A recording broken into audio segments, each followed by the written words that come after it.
नमस्कार दोस्तों। जीएस के ये सबसे महत्वपूर्ण 50 प्लस क्वेश्चंस हैं। इन सभी क्वेश्चंस में आप लोग देखेंगे कि ये बहुत अच्छे लेवल के क्वेश्चन हैं। इन सभी क्वेश्चन में मैंने जितने भी क्वेश्चन हैं इनके साथ में मैंने पूरी की पूरी थ्योरी समझाई है। तो आप इन सभी क्वेश्चन को ध्यान से देखना, जिससे कि आपके सारे फैक्ट क्लियर हो जाएंगे। तो आप एक एक करके क्वेश्चन देखेंगे। पहला क्वेश्चन है, संविधान की प्रारूप समिति के सम्मुख संविधान की प्रस्तावना का प्रस्ताव किसने रखा था। देखिए, सबसे पहले हम समझेंगे कि संविधान सभा, देखिए संविधान सभा का गठन हुआ था कैबिनेट मिशन की सिफारिश पर। ठीक है, जो संविधान सभा गठन हुई थी इसी के समक्ष 3 बैठक हुई थी। तो पहली बैठक हुई थी 9 दिसंबर 1946 को। ठीक है, आप ध्यान रखना इन सभी क्वेश्चन को। और दूसरी बैठक हुई थी 11 दिसंबर 1946 को। ठीक है, और तीसरी बैठक हुई थी 13 दिसंबर 1946 को। इन सभी बैठक में दो दिन का गैप था, मतलब कि एक दिन का गैप, उसके बाद दूसरी बैठक हो गई। ठीक है, तो जो 9 दिसंबर की पहली बैठक होती है इसमें अध्यक्ष बनते हैं डॉक्टर सच्चिदानंद सिन्हा जी। और इसमें जो डॉक्टर सच्चिदानंद सिन्हा बनते हैं ये बनते हैं अस्थाई अध्यक्ष। क्या बनते हैं? अस्थाई अध्यक्ष बनते हैं। ठीक है, डॉक्टर सच्चिदानंद सिन्हा, इनका नाम आप याद कर लीजिए। ठीक है, दूसरी बैठक होती है 11 दिसंबर 1946 को। इस बैठक में अध्यक्ष बनते हैं डॉक्टर राजेंद्र प्रसाद जी।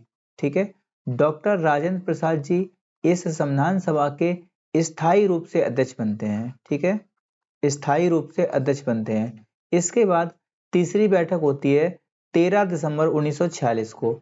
ठीक है, आप तीनों बैठक का नाम ध्यान रखना।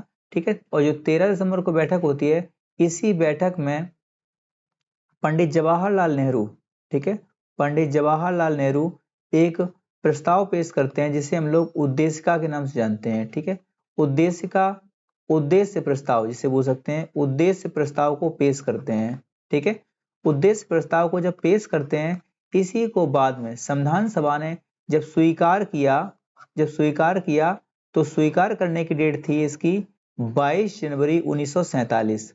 ठीक है, 22 जनवरी 1947 को ये क्या करते हैं? स्वीकार करते हैं। अब आप ध्यान रखेंगे इस चीज को, जब ये स्वीकार किया तो उस स्वीकार करने के समय इसको नाम दिया गया प्रस्तावना का।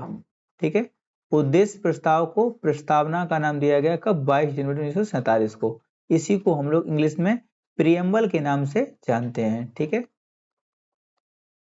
दूसरा क्वेश्चन है, संविधान सभा का गठन किसकी संस्तुति पर किया गया था। देखिए, संविधान सभा का हमने ऊपर ही बताया था आपको, जो संविधान सभा थी ये बनने के लिए प्रोसेस हुई थी 3। सबसे पहले आप ध्यान रखेंगे 1940 में एक प्रस्ताव आता है जिसे हम लोग जानते हैं अगस्त प्रस्ताव के रूप में। ठीक है, अगस्त प्रस्ताव दिया और इसमें जो अंग्रेज थे उन्होंने हमें दिया क्या? डोमिनियन स्टेटस की जो मांग हम कर रहे थे उसको इन्होंने स्वीकार कर लिया। लेकिन जो दो देशों की संस्कृति थी उसको इन्होंने मना कर दिया। इसके आधार पे जिन्ना ने इसे स्वीकार नहीं किया और बाद में कांग्रेस ने भी इसे मना कर दिया कि अब हमें इसे नहीं चाहिए, हमें चाहिए पूर्ण स्वराज। ठीक है, इसके बाद 1942 में फिर से क्या होता है, एक बार आता है जिसे हम लोग बोलते हैं क्रिप्स मिशन। ठीक है, क्रिप्स मिशन आता है और सर स्टीफर्ड क्रिप्स इसके अध्यक्ष थे। ये लेकर आते हैं लेकिन इन्होंने फिर से डोमिनियन स्टेटस की मांग दी और हमने इसको फिर से मना कर दिया। और इसको गांधी जी ने कहा ये पोस्ट डेटेड चेक है, इसको हम स्वीकार नहीं कर सकते, ये हम पहले मांग कर रहे हैं, बहुत देर हो चुकी है। अब 1946 में तीसरी बार आता है जिसे हम लोग बोलते हैं कैबिनेट मिशन। क्या बोलते हैं? Cabinet mission. और कैबिनेट मिशन की संस्कृति पर भी हमारी संविधान सभा का गठन हुआ था। और जब संविधान सभा हमारी बनती है तो इसमें आप जानते हैं इसकी 3 बैठक हमने ऊपर बताई दी है आपको। ठीक है, तो ये सब ध्यान रखेंगे आप। ठीक है, अब आगे देखिए, राष्ट्रपति किस सूची के विषयों पर अध्यादेश जारी नहीं कर सकता है। देखिए, राष्ट्रपति जो होता है ये अध्यादेश जारी करने की शक्ति इसके पास होती है आर्टिकल नंबर 123 के तहत। ठीक है, होता क्या है इसमें, होता क्या है इसमें कि जब संसद के सत्र नहीं चल रहे होते हैं, जो संसद होती है उसके सत्र नहीं चल रहे होते हैं और अर्जेंट में कोई कानून बनाने की आवश्यकता पड़ जाए, तो जो सत्र होते हैं उनके बीच में अगर कोई कानून बनाना होता है तो राष्ट्रपति एक विधेयक पेश करते हैं, उसे बोलते हैं हम लोग क्या, अध्यादेश। ठीक है, ध्यान रखना इस चीज को। ठीक है, अध्यादेश। और अध्यादेश, ध्यान रखना इस चीज को, जो राष्ट्रपति का अध्यादेश होता है ये संसद के चालू होने के बाद इसको दोबारा पेश कराना होता है, नहीं तो ये एक तरीके से बंद हो जाता है। ठीक है, आप ध्यान रखेंगे राज्य सूची के विषयों पर फिर भी राष्ट्रपति कानून नहीं बना सकते हैं। आपातकाल की घोषणा का अनुमोदन संसद द्वारा कितनी अवधि के अंदर होना अनिवार्य है? देखिए, आपातकाल जो है ये 3 प्रकार का आपातकाल है, आप लोग एक बार समझ लीजिए। आपातकाल जो होता है ये 3 प्रकार का होता है, हालांकि 1 महीने के अंदर दिया है, हम समझ लेते हैं एक बार। ठीक है, आपातकाल जो होता है ये 3 प्रकार का है। एक है 352 नंबर आर्टिकल, और एक है 356, और एक है 360। सब में 4-4 का गैप है। ये होता है राष्ट्रीय आपात। ठीक है, ये कौन सा है, राष्ट्रीय आपात है। ये कौन सा होता है, तो इसे बोलते हैं राजकीय आपात, जिसे हम लोग राष्ट्रपति शासन के नाम से जानते हैं। और ये होता है वित्तीय आपात। ठीक है, ये सभी क्वेश्चन एग्जाम में आए हुए हैं। ठीक है, जो राष्ट्रीय आपात होता है, अगर राष्ट्रपति आपात, एक चीज समझ लीजिए, राष्ट्रपति आपात को लगाना अगर है तो मंत्रिमंडल जो होता है ये लिखित रूप से राष्ट्रपति को एक लिखित रूप से देगा कि आप जो है क्या कर दीजिए, राष्ट्रपति शासन लगा, राष्ट्रीय आपात लगा दीजिए। ठीक है, और राष्ट्रीय आपात को लगाने की शर्तें 3 होती हैं, आप उनको जानते हैं, आप लोग कमेंट करके बताना। ठीक है, इसके बाद मंत्रिमंडल जब लिखित रूप से इसको दे देता है तो क्या होता है, राष्ट्रपति इसको लगा देते हैं। और राष्ट्रपति जब लगा देते हैं, अभी हम आगे और चलेंगे। ठीक है, और 356 की बात करेंगे तो इसको भी मंत्रिमंडल लिखित रूप से नहीं, केवल मंत्रिमंडल ओरल रूप से बोल देगा तो भी लग जाएगा। इसको भी मंत्रिमंडल जो होता है ओरल रूप से बोल देगा तो लग जाएगा। लेकिन होता क्या है, जो राष्ट्रीय आपात है इसको 30 दिन के अंदर अंदर संसद में पास कराना होता है। अगर आप पूछ लेंगे कि नई संसद का गठन हुआ है तो क्या तब भी, हाँ 30 दिन के अंदर तब भी इसे पास कराना ही होगा। लेकिन जो राष्ट्रपति शासन होता है इसके लिए समय मिलता है 60 दिन का। ठीक है, अगर नवीन लोकसभा बनी है तो 30 दिन का समय मिलेगा, इसमें भी 60 और 30 का होता है। ठीक है, आप ये सारे क्वेश्चन आप लोग ध्यान रखना, क्योंकि एग्जाम में क्वेश्चन आएंगे तो आपको करने होंगे। ठीक है, तो आप समझ गए होंगे, उम्मीद करते हैं ये आपको तीनों समझ में आ गए होंगे। और अगर आपको ज्यादा डिटेल में समझना है तो हमें भी एक सीरीज स्टार्ट करेंगे, आप लोग कमेंट पे बताना अगर मेरा पढ़ाने में समझ में आ रहा है आपको, तो हम पूरी पॉलिटी पढ़ा देंगे, इतने लेवल पढ़ा देंगे कि आपको पीसीएस भी निकल जाएगा आपका। ठीक है, आगे देखिए, राज्यों का वित्तीय आवंटन, फाइनेंशियल एलोकेशन किसकी संस्कृति पर किया जाता है? देखिए, जो वित्त आयोग होता है, वित्त आयोग की संस्कृति पर क्या होता है, राज्यों का वित्तीय आवंटन किया जाता है। ठीक है, और वित्त आयोग का आर्टिकल नंबर कौन सा है ये आप लोग कमेंट कर बताना, क्योंकि मैं सारे आर्टिकल करवा चुका हूं। लोकसभा का सचिवालय किसके प्रत्यक्ष पर्यवेक्षण एवं नियंत्रण में कार्य करता है? जो लोकसभा का अध्यक्ष होता है इसी के अंडर में सचिवालय काम करता है। ठीक है, जितने भी इसके अंडर में लोकसभा के पास जितने भी अदर से जो ऑफिशियल्स काम होते हैं उन सभी का अध्यक्ष कौन होता है, लोकसभा का अध्यक्ष होता है। और लोकसभा प्रेजेंट टाइम में 17वीं चल रही है, जो चुनाव होगा वो 18वीं लोकसभा होगी। ठीक है, वैसे तो मोदी जी चुन के आएंगे, अभी पीएम कौन है प्रेजेंट टाइम में, नरेंद्र मोदी जी हैं। ठीक है, और 18वें में भी नरेंद्र मोदी जी चुन के आ रहे हैं, क्योंकि ओपिनियन पोल बहुत तगड़ा है इसमें। ठीक है, और जो लोकसभा अध्यक्ष हैं अभी प्रेजेंट टाइम में कौन है, ओम बिरला जी हैं। ठीक है, और ओम बिरला जो हैं ये राजस्थान का कोटा जो है, कोटा के पास बूंदी पड़ता है, वहां से लोकसभा सांसद हैं। ठीक है, ध्यान रखना, 17वीं लोकसभा के जो लोकसभा अध्यक्ष हैं वो कौन है, तो ओम बिरला जी हैं। ठीक है, लोकसभा के नेता कौन है, नरेंद्र मोदी जी हैं। ठीक है, 18वीं के कौन बनेंगे आप लोग कमेंट कर बताना, आपकी ओपिनियन पोल क्या है आप बताना। ठीक है, आगे देखिए, भारतीय संविधान का सबसे बड़ा एकांकी स्रोत क्या है? ठीक है, भारतीय संविधान का सबसे बड़ा एकांकी स्रोत क्या है? तो आप जानते हैं कि 1935 का जो भारत शासन अधिनियम आया था गवर्नमेंट ऑफ इंडिया एक्ट आया था, इसी से लगभग हमने 250 प्लस आर्टिकल्स हमने ऐसे ही ले लिए थे, थोड़ा थोड़ा सुधार किया और ले लिए थे। तो इसीलिए 1935 का जो अधिनियम था ये हमारे संविधान का सबसे बड़ा एकांकी स्रोत है। ठीक है, संविधान के मूल ढांचे को संशोधित नहीं किया जा सकता है। सर्वोच्च न्यायालय ने यह व्यवस्था किस बात में दी थी? देखिए 1973 में 1973 में एक केस होता है केशवानंद भारती बनाम केरल राज्य सरकार। ठीक है, बनाम केरल राज्य सरकार एक केस होता है जिसमें कहा जाता है कि संविधान कि किसी भाग में या फिर प्रस्तावना में चेंजमेंट किया जा सकता है, लेकिन संविधान का मूल ढांचा जो है वो प्रभावित हुए बिना। ठीक है, संविधान का जो मूल ढांचा है इसे प्रभावित किए बिना आप इसे चेंजमेंट कर सकते हैं, ये कहा गया था केशवानंद भारती केस में। ठीक है, अब आगे देखिए, भारत में राजनीतिक दलों को कौन मान्यता देता है? तो ये देता है मान्यता निर्वाचन आयोग। ठीक है, अब आप लोग कमेंट करके बताना कि राजनीतिक दलों की संख्या कितनी है। वैसे हम बता देते हैं 6 हैं, काफी क्वेश्चन पूछ लिए हैं, उन क्वेश्चन के आंसर ही आप लोग बताना। ठीक है, और निर्वाचन आयोग का आर्टिकल नंबर है 324। ठीक है, आप ध्यान रखेंगे निर्वाचन आयोग का गठन हुआ था 25 जनवरी 1950 को, इसीलिए हम लोग क्या करते हैं कि 25 जनवरी को हम लोग मनाते हैं क्या, नेशनल वोटर डे। ठीक है, ये सारे क्वेश्चन आपको आने चाहिए। ठीक है, नेशनल वोटर डे। ठीक है, और जो निर्वाचन आयोग है इसमें जो निर्वाचन आयोग है इसके जो हेड हैं प्रेजेंट टाइम में वो कौन है? तो राजीव कुमार जी हैं। ठीक है, राजीव कुमार जी हैं। ठीक है, अभी 2 लोग की नियुक्ति हो रही है, एक संधू है और एक कोई और है, आप लोग कमेंट कर बताना कौन कौन बन गए हैं। ठीक है, संविधान द्वारा प्रदान किए गए मौलिक अधिकारों में संशोधन करने का अधिकार किसको है? देखिए फंडामेंटल राइट की बात की जा रही है। देखिए फंडामेंटल राइट के पीछे कौन पड़ा था? इंदिरा गांधी पड़ गई थी।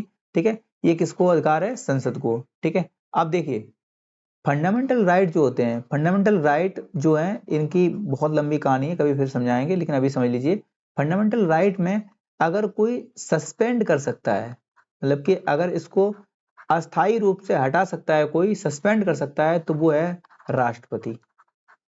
लेकिन अगर स्थायी रूप से हटाना है या फिर उसमें चेंजमेंट करना है तो कौन कर सकता है? तो ये कर सकती है संसद। ठीक है, आप ध्यान रखना। आगे देखिए, राज्य के नीति निर्देशक सिद्धांत का उद्देश्य क्या है? मतलब कि संविधान को सामाजिक परिवर्तन का उपकरण बनाना। जैसे डीपीएसपी समझ लीजिए, जो डीपीएसपी है आर्टिकल, ये बात करेंगे भाग नंबर 4 में दिया गया है, जो इसका भाग नंबर है वो दिया है 4 में, और इसके लिए आर्टिकल है 36 से लेके 51 तक।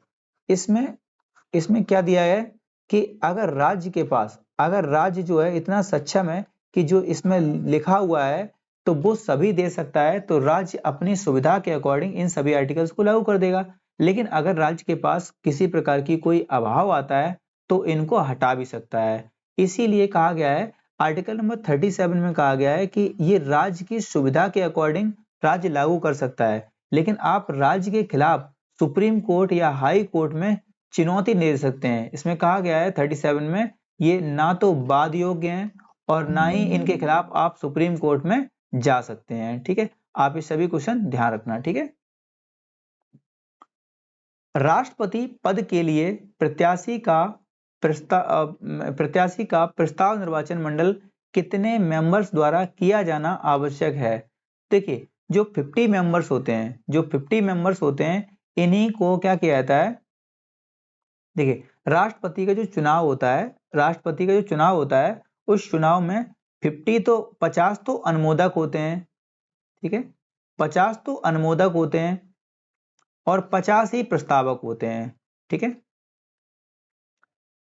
50 जो अनुमोदक होते हैं ये पहले साइन करते हैं, तब राष्ट्रपति का पर्चा भरा जाता है, और जब पर्चा भर जाता है उसके बाद 50 अनुमोदक होते हैं, जब इसको साइन करते हैं तब इसके बाद क्या होता है, टोटल 100 मेंबर्स चाहिए होते हैं जब राष्ट्रपति का चुनाव प्रोसेस स्टार्ट होता है। ठीक है, आप ध्यान रख सकते हैं इस चीज को। ठीक है, देखिए एक चीज और समझ लीजिए कि जो राष्ट्रपति पद की जो योग्यता होती है, ये योग्यता है एक प्रकार की। आर्टिकल नंबर 58 में इसका जिक्र किया है। आर्टिकल नंबर 58 में साफ साफ कहा गया है कि ये भारत का नागरिक होना चाहिए। नागरिक कहाँ का होना चाहिए? जो राष्ट्रपति बन रहा है ये भारत का नागरिक होना चाहिए। दूसरी बात कही गई है इसमें 35 ईयर की एज पूरी कर चुका हो व्यक्ति, और कहा गया है कि लोकसभा का जो मेंबर है उसके बनने की योग्यता रखता हो, लोकसभा के मेंबर बनने की योग्यता रखता हो। और इसी में एक शर्त डाल दी है, यहीं पे डाल दी गई है कि लोकसभा अगर कोई व्यक्ति राष्ट्रपति पद के लिए खड़ा होता है तो सबसे पहले उसको 50 प्रस्तावक चाहिए और 50 अनुमोदक चाहिए, तभी, और प्लस में एक 15,000 रुपए की राशि और जमा करनी पड़ेगी, तब ये व्यक्ति जो है राष्ट्रपति पद में खड़ा हो सकता है। ठीक है, आप इन सभी क्वेश्चंस को ध्यान रख सकते हैं। ठीक है, अब आगे क्वेश्चन देखेंगे। आगे क्वेश्चन है, लोकसभा को उसकी निर्धारित 5 वर्ष की अवधि से पूर्व भंग करने का अधिकार किसको है? तो ये राष्ट्रपति जो होता है, जो राष्ट्रपति होता है ये भंग कर सकता है, लेकिन राष्ट्रपति भंग किसकी सिफारिश पर करेगा? तो ये ध्यान रखना, प्रधानमंत्री की सिफारिश पर इसे भंग कर सकता है। अब प्रधानमंत्री बोले या फिर मंत्रिमंडल बोले, एक ही चीज है, ध्यान रखना इस चीज को। ठीक है, ठीक है, तो आप ये सभी क्वेश्चन ध्यान रखेंगे इस चीज को। ठीक है, 5 वर्ष से पूर्व अगर भंग करना है तो आप ध्यान रखेंगे इस चीज को कि राष्ट्रपति भंग कर सकता है लेकिन प्रधानमंत्री की सिफारिश पर। अगर यहाँ प्रधानमंत्री लिखा है तो प्रधानमंत्री ठीक है, और नहीं लिखा है अगर तो आप समझ जाना कि मंत्रिमंडल की सिफारिश पर। ठीक है, मंत्रिमंडल का जो हेड होता है वही तो पीएम होता है। ठीक है, आगे देखिए, संविधान को 26 जनवरी के दिन लागू करने का कारण क्या था? क्योंकि आप इसको जानते हैं कि कांग्रेस ने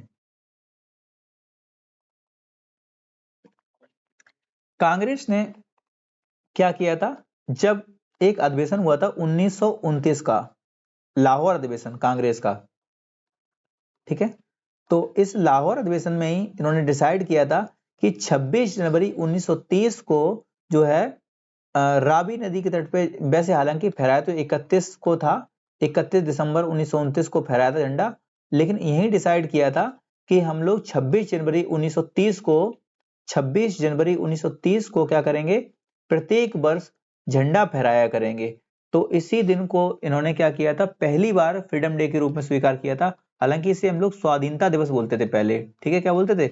स्वाधीनता दिवस। ठीक है, और बाद में क्या हुआ, जब हमारा संविधान बनकर तैयार हो गया, कब बनकर तैयार हुआ, तो 26 नवंबर 1949 को, 26 नवंबर 1949 को जब हमारा संविधान बनकर तैयार हुआ, तो 26 नवंबर 1949 को संविधान को लागू ना करके लागू किया था जाके 26 जनवरी 1950 को। इसीलिए हम लोग रिपब्लिक डे के रूप में सेलिब्रेट करते हैं 26 जनवरी 1950 को। ठीक है, आगे देखिए, व्यक्तिगत स्वतंत्रता के अधिकार को सुनिश्चित करने के लिए नागरिक किस अधिकारी के पास जा सकता है? व्यक्तिगत फ्रीडम की बात कर रहा है, तो देखिए आर्टिकल नंबर 32 के तहत क्या होता है, सर्वोच्च न्यायालय और उच्च न्यायालय ये दोनों में ही जा सकता है। ठीक है, आप ध्यान रखेंगे, सुप्रीम कोर्ट जाएगा आर्टिकल नंबर 32 के तहत। ठीक है, ध्यान रखना चाहिए।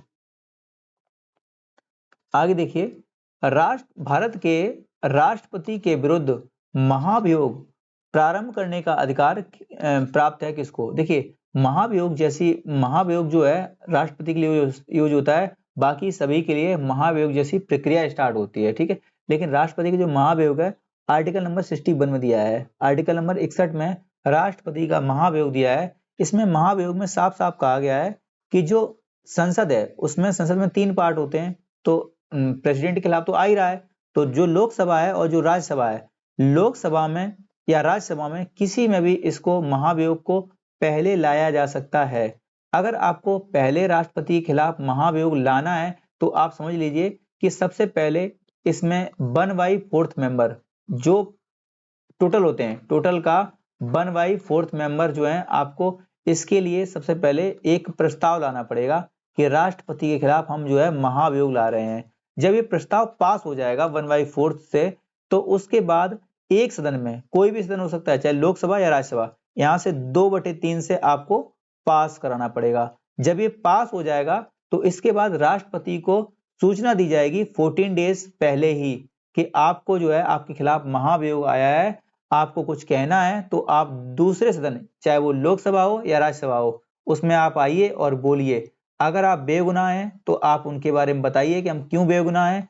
और हम जैसे मान लीजिए कि कोई राष्ट्रपति है, किसी दूसरे देश के राष्ट्र नायक के प्रभाव में आ जाता है और बहुत अच्छी चीजें करता है, तो इसके खिलाफ मान लीजिए सरकार जो है बोलती है कुछ काम करने के लिए और प्रेसिडेंट कुछ और करने लगते हैं, तो इसी को बताएंगे वो कि हमें ऐसे से वहां से बेनिफिट मिल सकता है, इसलिए हम उनके प्रभाव में आ रहे थे।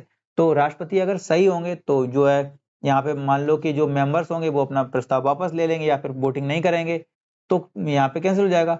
अगर यहाँ 2/3 से पास नहीं होता है तो फेल हो जाएगा, और अगर फेल 2/3 से पास हो जाएगा तो राष्ट्रपति पे लग जाएगा महाभियोग, और राष्ट्रपति महाभियोग जब लगेगा तो राष्ट्रपति हट जाएंगे। ठीक है।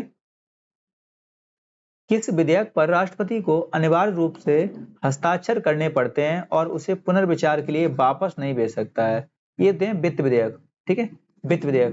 देखिए, वित्त विधेयक को सबसे पहले इसकी जो संस्तुति होता है, समझो, जो वित्त विधेयक होते हैं इनको शुरुआत करने की जो पावर है वो खुद ही राष्ट्रपति के पास होती है। तो कहा जाता है कि राष्ट्रपति की पूर्व अनुमति पर ही लाए जाते हैं वित्त विधेयक या धन विधेयक। तो इनको कभी भी राष्ट्रपति जो है मना नहीं कर सकता है। ठीक है, क्योंकि राष्ट्रपति की ही अनुमति पे आते हैं ये। उपराष्ट्रपति किस संस्था का पदेन सभापति होता है? जो उपराष्ट्रपति होता है आर्टिकल नंबर 63 के तहत, इसमें इसको कहा गया है कि उपराष्ट्रपति जो होता है राज्यसभा का सभापति होता है। ठीक है, और इसको राज्यसभा के सभापति के रूप में ही सैलरी मिलती है, जो कि अभी प्रेजेंट टाइम में कितनी है?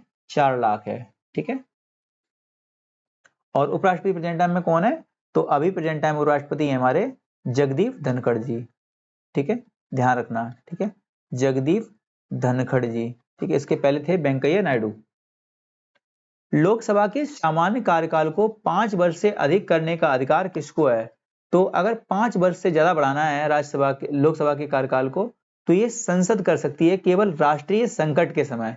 ठीक है, अगर आर्टिकल नंबर 352 के तहत राष्ट्रीय आपातकाल लगा हुआ है तो उस समय आप ध्यान रखेंगे इस चीज को कि जो लोकसभा है इसका कार्यकाल 6 महीने करके 3 साल तक, अनंत काल तक बढ़ाया जा सकता है। ठीक है, 6 महीने करके अनंत काल तक इसको बढ़ाया जा सकता है। ठीक है, राष्ट्रपति शासन में होता है 3 साल तक मैक्सिमम। दल बदल विरोधी अधिनियम के अंतर्गत भारतीय संविधान में किसी सदस्य की अयोग्यता अथवा योग्यता पर निर्णय करने का अधिकार किसको प्राप्त है? देखिए, जो दल बदल होता है या किसी प्रकार की कोई भी ऐसी गतिविधि जो मेंबर को, लोकसभा मेंबर है उसको या फिर राज्यसभा मेंबर है उसको अयोग्य घोषित करती है, उसके लिए आर्टिकल नंबर 101 और 102 है। इसमें दी गई हैं निर्हरताएं कि किस प्रक्रिया के तहत ये जो है योग्य नहीं रहेंगे। ठीक है, जैसे 2 साल से ज्यादा की किसी व्यक्ति ने सजा काट ली हो तो वो अयोग्य हो जाएगा। ठीक है, आर्टिकल नंबर 101 और 102 के तहत अगर कोई व्यक्ति अयोग्य पाया जाता है तो आर्टिकल नंबर 103 के तहत क्या होगा कि लोकसभा में बात होगी तो लोकसभा में स्पीकर और राज्यसभा में सभापति, ये दोनों अपने अपने क्षेत्र में क्या कर सकते हैं? उस व्यक्ति को टर्मिनेट कर सकते हैं। तो यहाँ पे बात की गई है एंटी डिफेक्शन की, तो एंटी डिफेक्शन किस में आता है? तो आता है किसमें दल बदल आता है? तो लोकसभा में आता है। इसलिए लोकसभा में कौन करेगा? लोकसभा का अध्यक्ष इसको टर्मिनेट कर देगा। ठीक है, किस राज्य के आरक्षण विधेयक को 9वीं अनुसूची में सम्मिलित किया गया है? तो तमिलनाडु का आरक्षण जो है, लगभग इसका आरक्षण तो बहुत 90 करीब पहुंचने वाला है। ये बहुत ही बड़ी एक तरीके से देश के लिए बहुत चिंता की बात है कि 90% आरक्षण हो जाएगा तो जनरल वाले कहाँ जाएंगे? पूछने वाली बात है। और जो योग्य व्यक्ति होगा वो बड़े पद पहुंच ही नहीं सकता है कभी भी। ठीक है, तो ये बहुत ही खतरनाक चीज है एक तरीके से। ठीक है, और इसको आरक्षण को 9 शेड्यूल में नहीं डालना चाहिए। ठीक है, रिजर्वेशन जो है ये कोई फंडामेंटल राइट थोड़ी ना है। ठीक है, इसको जो है एक तरीके से वेपन के रूप में यूज किया जा रहा है और जो सरकारें हैं इसको वेपन के रूप में यूज करवा रही हैं। ठीक है, तो आप इसको समझ लेना, क्योंकि जब तक खुली जो प्रतियोगिता नहीं होगी तब तक आपको योग्य व्यक्ति नहीं मिलेगा किसी पद के लिए भी। ठीक है, तो रिजर्वेशन एक तरीके से कोड है देश के लिए हमारे। ठीक है, आप समझ सकते हैं। ठीक है, और तमिलनाडु में इसको बहुत ज्यादा मतलब कि बढ़ा चढ़ा के कर दिया गया, बहुत कर दिया ज्यादा। ठीक है, और ये बिहार सरकार में भी बहुत मांग चल रही है, अभी बिहार भी मांग कर रहा है इसके लिए। तो ये सब चीजें एक तरीके से कोड है, एक तरीके से आप व्यक्ति को योग्य नहीं बना रहे हैं, उसको एक तरीके से बेड़ियों में जकड़ रहे हैं, ठीक है। तो आप समझ लेना, ठीक है। तो आप समझ लेना, देखिए जो 9 शेड्यूल है, जो 9 शेड्यूल है, ये क्या कहता है, शुरुआत में जब ये लागू हुआ था तो उसमें क्या था कि इसमें जो भी विषय हैं, शुरुआत में इसमें 18 विषय ऐड किए गए थे। तो आप समझ सकते हैं कि जो 9th शेड्यूल में जो 18 विषय हैं, इनमें अगर सुप्रीम कोर्ट भी चाहे तो इनमें चेंजमेंट नहीं कर सकती, ना ही इनको हटा सकती है, ठीक है। मतलब कि 9वीं अनुसूची में कोई विषय रखा है तो उसमें कोई भी सुनवाई नहीं कर सकता है, ठीक है। और ये बहुत खतरनाक था, ठीक है। इसके बाद एक केस होता है जिसको हम लोग जानते हैं, देखिए समझ लीजिए, बहुत सारे केस हुए थे, हम आप जानते हैं, जैसे गोलकनाथ केस हुआ 1967 में, केशवानंद भारती केस हुआ, उसमें साफ साफ कहा गया था कि मूल ढांचे को चेंजमेंट नहीं कर सकते हो, बाकी सब में चेंजमेंट आप कर सकते हो, ठीक है। कामेश्वर केस हुआ था एक, ठीक है, बिहार का हुआ था। लास्ट केस जो है वो हुआ था बामन राव केस, ये बहुत इंपॉर्टेंट केस है। बामन राव बनाम भारत संघ, मतलब कि सेंट्रल गवर्नमेंट, ठीक है। ये केस हुआ कब था, तो ये 1980 में हुआ था। ये केस काफी इंपॉर्टेंट है, आप ध्यान रखेंगे, 1980 में हुआ था। और 1980 में इसमें कहा गया कि जो एक भयंकर केस हुआ था, जो जानते हैं हम लोग, केशवानंद भारती को, ठीक है। केशवानंद भारती के पहले एक केशवानंद भारती का हुआ था, तो ये हुआ था 24 अप्रैल 1973 में, ठीक है, 24 अप्रैल 1973 को। तो इसमें कहा गया कि इसके पहले के जितने भी कानून आपने डाले हैं 9 शेड्यूल में, उन पे तो हम सुनवाई नहीं करेंगे, कोई बात नहीं है, लेकिन इसके बाद के अगर कोई कानून ऐसे हैं तो उनको हम मूल ढांचे के आधार पर, मूल ढांचे में चेंजमेंट है या नहीं है, इसके आधार पर इसमें सुनवाई या जुडिशियल रिव्यू कर सकते हैं, ठीक है। समझ गए, उम्मीद करते हैं। विधान परिषद के मेंबर चुने जाने के लिए विधानसभा में किस प्रकार का मतदान होता है। देखिए विधान परिषद की बात कर रहे हैं तो विधान परिषद में खुला मतदान होता है, ठीक है। अभी जो सपा के जो विधायक थे यूपी में, तो उन्होंने क्या किया, क्रॉस वोटिंग कर दी थी, जिसके आधार पर अर्जुन नाम था शायद उनका, तो उनको आप समझ सकते हैं उनको हटा दिया गया है। राज्यसभा के द्विवार्षिक चुनावों की उद्घोषणा कौन करता है, तो ये करता है निर्वाचन आयोग, ठीक है। ध्यान रखना, निर्वाचन आयोग आर्टिकल नंबर 324 में दिया गया है। ये बड़े बड़े जितने भी भारत के चुनाव होते हैं उन सभी को कौन कराता है, निर्वाचन आयोग कराता है। यदि किसी विधि या संवैधानिक संशोधन को संविधान की 9वीं सूची में रख दिया जाए तो इसका क्या परिणाम होता है। देखिए फिर मैंने बताया, अभी आपको बताया था, वह न्यायालय में वाद योग्य नहीं रह जाता है, ठीक है। फिर न्यायालय इसमें शेड्यूल में चेंजमेंट नहीं करवा सकता था। लेकिन हमने भी बताया था आपको, बामन राव जो केस हुआ था, बामन राव बनाम एक सेंट्रल गवर्नमेंट जो हुआ था केस, ये 1980 में हुआ था। इस केस में कहा गया था कि जो केशवानंद भारती है, केशवानंद भारती केस है, इस केस के पहले के जितने केस थे उनमें तो हम जुडिशियल रिव्यू नहीं करेंगे, आपने इनके पहले जो कर चुके केस उनमें जुडिशियल रिव्यू नहीं करेंगे, लेकिन इसके बाद जो होंगे केस उनमें सभी में हम जुडिशियल रिव्यू कर सकते हैं। इसके पहले में नहीं करेंगे, लेकिन इसके बाद में हम करेंगे। क्यों करेंगे, क्योंकि इसमें साफ साफ केशवानंद भारती में कहा गया था कि संविधान के मूल ढांचे में चेंजमेंट नहीं कर सकते हैं, ठीक है। इसीलिए किसकी अनुमति के बिना राज्य की विधानसभा में कोई धन विधेयक पेश नहीं किया जा सकता है, तो राज्यपाल की अनुमति के बिना राज्य में कोई भी धन विधेयक पेश नहीं कर सकता है। ऐसे ही राष्ट्रपति की अनुमति के बिना सेंट्रल गवर्नमेंट में भी नहीं किया सकता है, ठीक है। भारतीय संविधान में प्रदत्त मूल अधिकारों को निलंबित करने की सत्ता किसके पास, मैंने तुरंत बताया था पहले ही आपको, फंडामेंटल राइट जो होते हैं इनको सस्पेंड कर सकता है कौन, राष्ट्रपति, लेकिन इसको कंप्लीटली टर्मिनेट कौन कर सकता है, तो वो कर सकती है संसद हमारी, ठीक है, ध्यान रखना। राज्यों की सूची के किसी विषय पर संसद कितनी अवधि के लिए कानून बना सकती है। देखिए इसके लिए आर्टिकल्स आप समझ लीजिए एक बार। इसमें क्या है, जैसे 3 आर्टिकल समझिए, 249 नंबर आर्टिकल, 250 नंबर, 251 और 252, ये 4 आर्टिकल इसके लिए इंपॉर्टेंट है। 249 नंबर आर्टिकल में कहा गया है, जिस समय राष्ट्रीय आपात लगा हुआ है या फिर कोई भी ऐसी चीज, सॉरी राष्ट्रीय आपात नहीं, जिस समय अगर किसी चीज में राष्ट्र हित में अगर कोई कानून बनाना है, जैसे कोई राष्ट्र का हित है जिसमें, उसके लिए कोई कानून बनाना है तो क्या होगा कि इसमें जो संसद है वो राज्य सूची में कानून बना देगी, लेकिन ये कानून सिर्फ 1 साल के लिए होगा। 1 साल के अंदर अंदर इसको आपको संसद में पास कराना होगा, ठीक है। 250 में क्या कहा गया है कि जिस समय राष्ट्रीय आपात लगा हुआ है, जिस समय राष्ट्रीय आपात लगा हुआ है, तो राष्ट्रीय आपात लगे होने के समय क्या हो सकता है कि मतलब कि जो राज्य सूची के जो विषय हैं, जो राज्य सूची के जो विषय हैं, इनमें जो संसद है वो कानून बना देगी, लेकिन ये कानून तभी तक लागू रहेगा जब तक राष्ट्रीय आपात लगा हुआ है, ठीक है। 251 इंपोर्टेंट नहीं है, क्योंकि 249 250 अगर लगा होगा तो आर्टिकल में 245 को खत्म करने की प्रविधि दी गई है 251 में, ठीक है। 252 में एक इंपोर्टेंट बात कही गई है, यहाँ पे कहा गया कि अगर दो राज्य, जैसे नदियों का विवाद होता है, तो केरल और तमिलनाडु के बीच विवाद चल रहा हुआ है नदी का, कावेरी रवि नदी पर, तो अगर दो राज्य, यहाँ 2 और 2 लिखा हुआ है, समझ जाना आप, ठीक है, दो राज्यों के बीच सहमति बनती है कि राज्य सूची में विषय बना दीजिए केंद्र, तो केंद्र बना सकता है कानून, ठीक है। राज्य के नीति निर्देशक सिद्धांतों के संदर्भ में यह टिप्पणी किसने की थी कि यह एक ऐसा चेक है जिसका भुगतान बैंक की सुविधा पर डिपेंडेंट है? तो ये कहा था केटी शाह ने, ठीक है। जो डीपीएसपी हैं, इनको बैंक के चेक के समान किसने कहा था? तो कहा था केटी शाह ने। मैं क्वेश्चन कई बार ही करवा चुका हूं। संविधान का गठन किस योजना के अंतर्गत प्रस्तावित किया गया था? तो हमने बताया था 1946 में कैबिनेट मिशन योजना के तहत। किसी मृत्युदंड पाए अपराधी को क्षमा दान करने की शक्ति किसके पास है? तो राष्ट्रपति के पास है, आर्टिकल नंबर 72 के तहत। 72 नंबर में राष्ट्रपति का क्षमादान दिया है। और अगर पूछ लेगा कि जो राज्यपाल है, इसको क्षमादान की पावर किसके पास है?